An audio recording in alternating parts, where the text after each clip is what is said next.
এলাম একটা ভিডিও নিয়ে। এটা রাশিফলের লাস্ট রাশি মীন রাশির জাতক জাতিকাদের কেমন যাবে মে মাসটা। তাহলে চলো দেখে নেওয়া যাক মীন রাশি জাতক জাতিকাদের জুন মাসটা কেমন যাবে। মীন রাশি জাতক জাতিকাদের জুন মাসটা কেমন যাবে।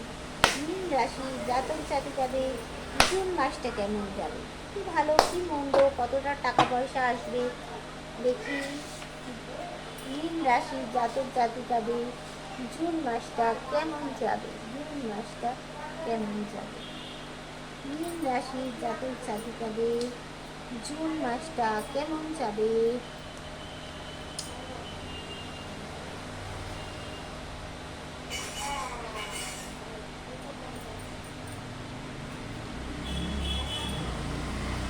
প্রথমেই তোমাদেরকে বলবো যে মীন রাশি জাতক জাতিকারা তোমরা সাবধান।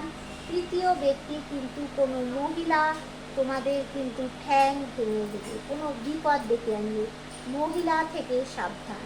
সামনেই কিন্তু তোমাদের কোনো বিপদ আসার একটা চান্স আছে।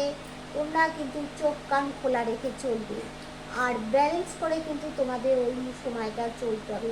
যার সাথে যাই কাজ করো না কেন, সে অফিসেই হোক যেখানেই হোক পরিবারেই হোক, ব্যালেন্স করে চলতে হবে।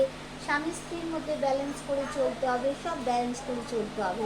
না হলে কিন্তু দেখো পরিবার থেকে তোমাদের কোনো তোমাদের যারা বিবাহিত মহিলা তাদের বলবো শ্বশুরবাড়ির দিক থেকে তোমাদের কোনো একটা প্রবলেম আসতে পারে। কোনো তোমাদের কিন্তু ঠ্যাং ভেঙে দেবে, বিপদ আনবে। কিন্তু ঠ্যাং ভেঙে দেওয়া মানে বিপদ করে দেবে।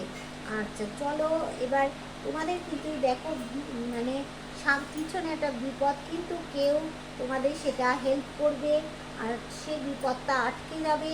বিদেশ যাত্রার একটা যোগ দেখতে পাচ্ছি, টাকা পয়সা আসবে, বড় ঘরে একটা বিয়েরও যোগাযোগ হবে। কি বললাম বুঝলে? তাহলে তোমরা দেখেছো তোমরা কিন্তু তৃতীয় ব্যক্তি কেউ একজন তোমাদের লাইফে ঢুকে যাবে, সে কিন্তু বিপদ ঘটাবে মহিলা। আর মেয়েদের বলছি যারা বিবাহিত মহিলা, শ্বশুর বাড়ির তরফ থেকে কোনো মহিলা, সে দিদি হোক, বোন হোক, শাশুড়ি হোক, যেই হোক কিন্তু বিপদ ঘটাবে। চোখ কান খোলা রাখবে। দেখো বিপদ আসছে কীরকম বিপদ হবে, দেখে রাখো। ব্যালেন্স করে কিন্তু তাদের সাথে তোমাকে চলতেই হবে। আর চলতে পারলে কিন্তু ভালো হবে। তারপরে তোমরা কিন্তু একটা কোয়ালিটি টাইম স্পেন্ড করবে বন্ধুদের সাথে, পার্টনারের সাথে। ওই সময় বড় ঘর থেকে বিবাহের যোগাযোগ হবে। বিদেশ যাত্রার যোগ একটা দেখতে পাচ্ছি তোমাদের, কিন্তু বিপদ আসলেই তোমরা সামলে দিতে পারবে।